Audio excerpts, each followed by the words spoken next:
Лилигийн тавилга таны амьдралыг хөглөн. Sambatskunu Mongol Chudan, welcome to Talk With Me. Today our interview is with Hongurtso Batheridui, who is a Fulbright scholar and an enthusiastic blogger. She's currently working at Breakthrough, PR and communications company in Mongolia. Hongurtso Batheridui, welcome to you. Thank you very much, Alison. Oh, it's a pleasure to be here. So good to have you on the show. Before inviting you, I read so much about you, read your blog and asked a lot of people about you, and you are one of these up-and-coming movers and shakers in UB, and I just wanted to say again, thank you. Now I'm saying Hongurtso, but it's actually Hongi for short. Well, my full name is Hongurtso, and I go by Hongi because when I was in elementary school in London, people wouldn't be able to pronounce it. All of a sudden, I just became Hongi. I don't know how. I like Hongi. How am I going with Hongurtso? It's good. It's good. That's good. It's very tricky. It's a beautiful name. What's the meaning? It means thistle. It's the name of a flower. Lately, people have changed what it looks like into a prettier flower, but I looked it up on Google and it's not that pretty. It has some spikes and things to it. Isn't it that big purple flower? So I really don't know which one is the real thistle. I'm going to do some research after this interview and perhaps put a photo of it. It's a beautiful name. I like Hongi for short. Now, Hongi, you recently arrived back from the United States where you studied at Tufts University. You were a Fulbright scholar and you did your master's in law and diplomacy at the Fletcher School. Tell me a little bit about your time in the US and about your master's degree. Okay, so basically I first found out about the Fulbright scholarship when I was 15. 15? When I was a high school student, yes. And ever since that time I aimed to apply for the Fulbright scholarship and become a Fulbright scholar. So obviously it takes quite a bit of time and obviously I needed a high school diploma, then a bachelor's degree and some work experience. Right. But I never gave up on that dream, or should I say goal, to become a Fulbright scholar. And then when I came back from Japan in 2011, I decided to apply. I also applied for the Chevening, which I didn't get accepted to. But Big mistake then. well, there you go. Good. But I applied and then I was accepted.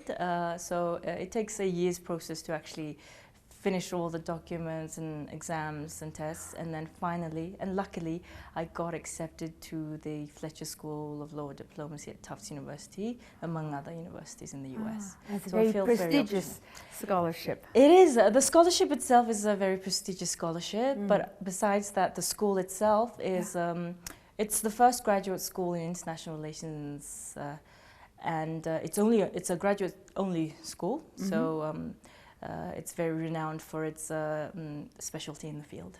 Wow. Oh, do you miss living in America at all? The US itself is very different to what I expected or had saw growing up in movies and on TV and things like that. So there was a certain difference between my expectations and reality. But the life itself is, I call that experience a once-in-a-lifetime experience because it changed me on a personal and a professional level, and I'm so grateful that I had to experience this whole thing. But of course, Hongi, you were no stranger to living overseas. When you were young, you lived in so many countries as a kid growing up, and I want to run through them, but the one that sits with me is your experience in the UK. At 17, all alone in Piccadilly. Tell me a little bit about how you wound up there, and what's it like for a young gal, Piccadilly all by yourself, a young Mongolian girl? Right.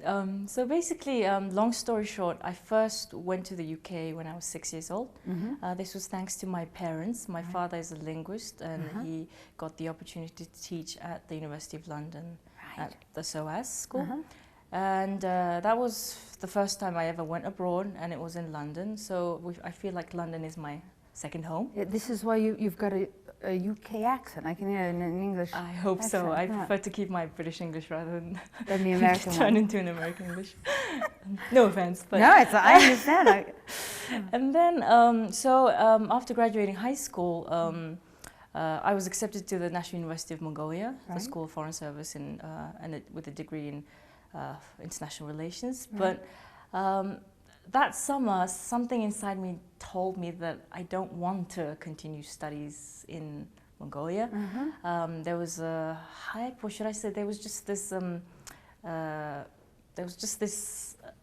expectation among young kids my age to study abroad. Most of my friends wanted to do that, and I wanted to do that. So that summer, my family was in Germany, and I had spent the summer there. And all of a sudden, I just decided to go back to London and see what opportunities there would be. Right. So traveling from Germany to the UK. London. Yeah. I had no plan, which was a big mistake. I had no plan. I just enrolled in a language school. My father gave me 170 euros, and I took the the night bus to London from Germany. And I was lucky that my parents had good friends to support me during my stay in London. That whole year, I failed to find a scholarship or any other higher education degree. But I was lucky enough to find part-time jobs to keep me going. Like what? What sort of part-time job? So initially I found a waitress job in a Mexican restaurant, and then I found a job at a Topshop in Oxford Circus, which is like the biggest high street store in the world. And how was your English at this? It was time? it was reasonably okay because I had Right, maintained my English throughout the years. Right. But I still needed more to learn, especially in terms of higher education, vocabulary and stuff like that. But anyway, so that whole year was, it taught me a lot in terms of life. How old were you? I was 16 turning into 17. Amazing, all by yourself. Yes, and I learned to take care of myself. I learned to pay the rent.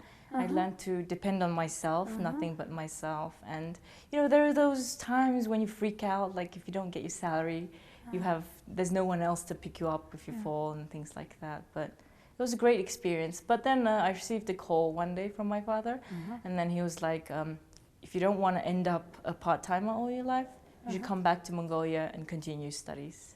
And I was like, yeah, maybe he's right. Time to go back home. Yes. So I went back home and started university. But you weren't back home for long.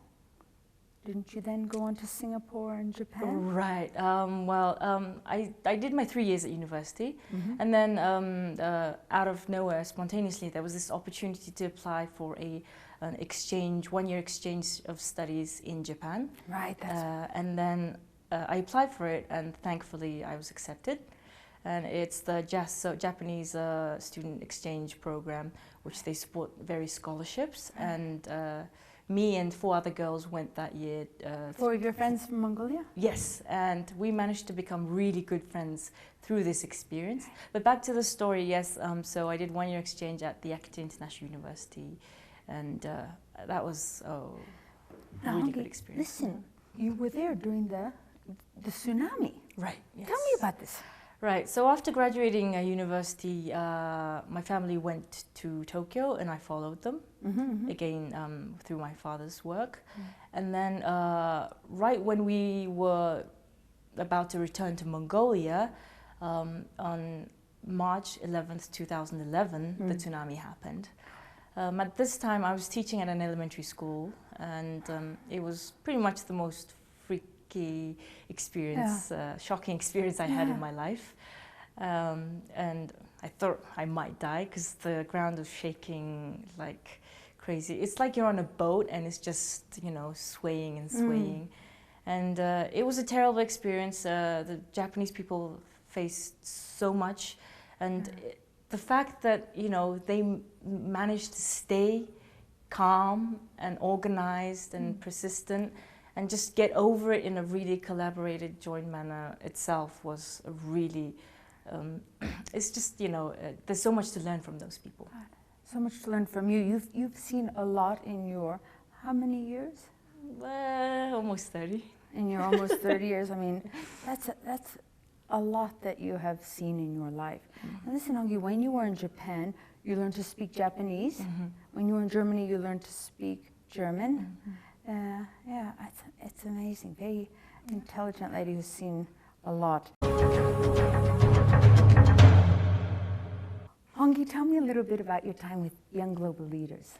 Okay, so in 2011, when I returned to Mongolia, I started working for the Mongolia Economic Forum, which is an NGO that organizes the annual Mongolia Economic Forum, as well as other things.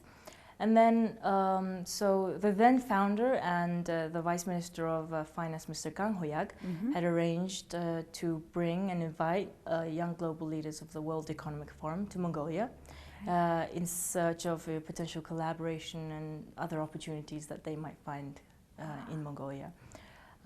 So I was responsible for organizing and coordinating the event. Gosh, that's a huge responsibility. At that time, yeah, and it takes a lot of work. Event organizing isn't that easy, but it was a great success, and we brought over almost 50 young global leaders, and they spent 3 fun-filled, packed days, and we tried to show them as much of Mongolia as possible, like museums, culture, politics, business, and you know, all that you can think of. And then the event was a true success, and there are like projects ongoing as a result of that. Right. And then in 2014, when I returned from my postgraduate degree, the second visit of the YGLs was also announced. Right. And then Mr. Kang Hoyag invited me to work with them for this, and I voluntarily worked in the organizing of the event. So you were involved with the last? In one as well, yes. Fascinating. Very busy lady. Now, so busy, I'm lucky that you were able to come in today. Tell me a little bit about the PR company you work for today. Okay, so I'm currently working for Breakthrough Communications. I started working right after the YGL visit. Breakthrough Communications is a company that works in corporate communications, media, events management, and marketing. Yeah. So I work as an account manager and deal with the clients, and I've seen you on other TV stations on behalf of clients, doing your bit, and you're very good. They're lucky to have you there. Thank you. Listen, now a little bit onto your personal life. This is the part that I find most fascinating. On your website, and I know from chatting to you over lunch, you are a feminist. You say this on your blog. I'm a feminist, an advocate for women and children's rights, fighting for gender equality, and all things equal and just. Why? I guess I do say that. Yeah, it's important, and it's good. Right. So I guess it starts with being a woman myself. I'm the eldest of 3 girls, so I'm surrounded by women a lot of the times. But the most life-changing experience that I've been through was when I worked as an intern for the Asia Foundation Mongolia. I was in charge of the evaluation of a income improving project. So my main duty was to go to the Gir district and survey families and see how the project was going, see how it was improving their income, their lifestyles, and things like that. And every day, you know how the Gir district is, right? Every day you visit families, you go into different conditions, and some of them are really appalling. I mean, you see 10 people living in one Gir, and then some of them are most surprising, and they give you so much inspiration. For example, I went into a household where there was a lady, a single mom with 2 kids.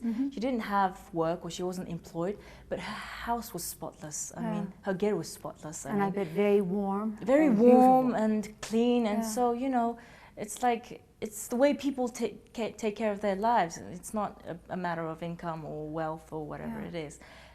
But back to your question, so ever since then, you know, I wanted to do something for the Mongolian societies and community, especially in terms of women and children.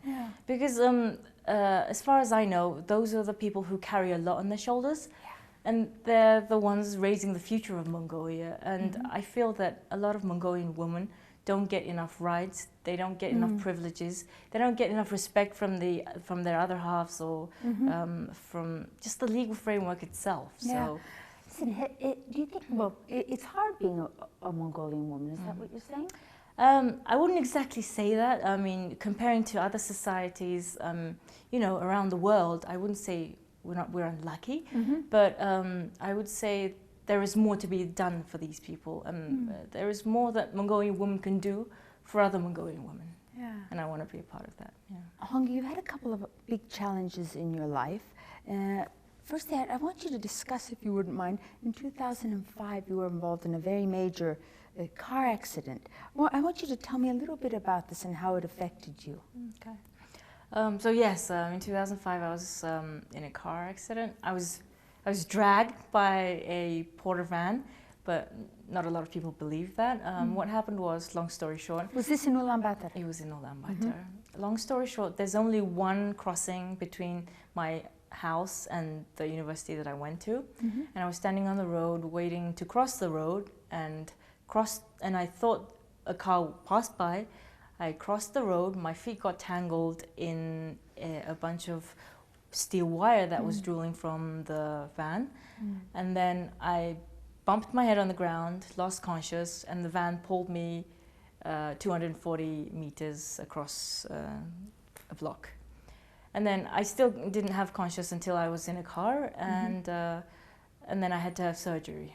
But I was lucky that it was January. The roads were icy. I was in warm, thick clothes, so I didn't get major scars, although I do have a big scar on my back. And then and I was lucky that I fell face upwards instead of downwards, otherwise, you know, you wouldn't see my face right now. And then what I learned from that was, at that point, I was almost, you know, in and out for 2 weeks at the hospital. You very nearly died. I was lucky that I cheated death, I guess. And then I spent 2 weeks in hospital, and at that point, you know, you have a lot to think about.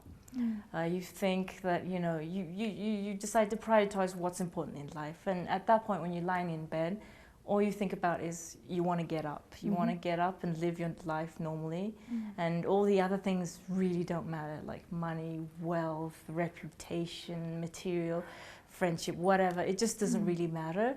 And you just want to get up and, you know, live your life. So, and then I spent another month in China for a surgery, because they couldn't do that because it had some neuro veins involved, and if I didn't get the surgery, I would have been paralyzed from the waist down. So it was kind of a freaky situation, but you know, it's been done, and my father says, you know, it's like your scary phase of life has been passed. Yeah, amazing. But the next challenge, I mean, you have a lot to teach many Mongolians. You're teaching me many things. Tell me about your son. Okay. So yeah, I have a 6-year-old son. He's the joy of my life. Yeah. And you know, becoming a mom itself is a really life-changing experience. You learn to prioritize tasks. You learn to multitask. You're a mom yourself, so you probably know what I'm talking about. It's so hard. At times it's hard, and especially when you're a single mom. Things cannot be easy, and as for my son, you know, he's my motivation. He's the engine that keeps me running, really, to be honest. And you know, everything I do affects him, so I have to be responsible in what I do, and every decision that I make has to first of all think about him, and you know what how it would affect him. And then, you know, think about myself. So. Now, Hongi, you are a single mom in Mongolia. Perhaps you could run me through the history of your first relationship. You were parted by ocean. I mean, you studied overseas. Your husband was here, and it didn't work. How hard is it being a single mom in Mongolia? Yes. Just being a single mom anywhere in the world is probably a challenge. especially when it comes to juggling work and balanced life. And you know, especially when I was in graduate school, you know, I would say I'm a mom, and you know, people would freak out saying, "Oh, you're so young. How come you have such a kid?" And How all old that. were you when you gave birth to I your was son? 23. That's normal for That's a normal, Mongolian. You know how it is. Well, wouldn't you say, Hongi, that it's more difficult being a single mom in Mongolia? There's a lot of judgment. Many of my friends are single moms, and it's not something they discuss often. I actually wrote a blog on this because I looked up the statistics, and the number of single parents, especially single moms, are increasing by the year. And to me, it hurts. You know, just to think about it, it's a social ill. And I feel really bad that this is happening. And I feel like people first of all need to be trained in, you know, family planning and educated in, you know, the contraceptionals, things like that. But then again, the society itself is kind of encouraging this kind of lifestyle. The reason is there's a lot of pressure from parents, family, relatives and friends to get married, find a husband, you're gonna be late, you're gonna be lonely and single. I mean, for me that wasn't the case. I mean, I married my high school sweetheart, but generally that is the case. And then, you know, people pressure like in various ways like this. And you know, women tend to get in marriages that they don't want to, or like especially they hadn't when you're planned young, for. you know. Exactly.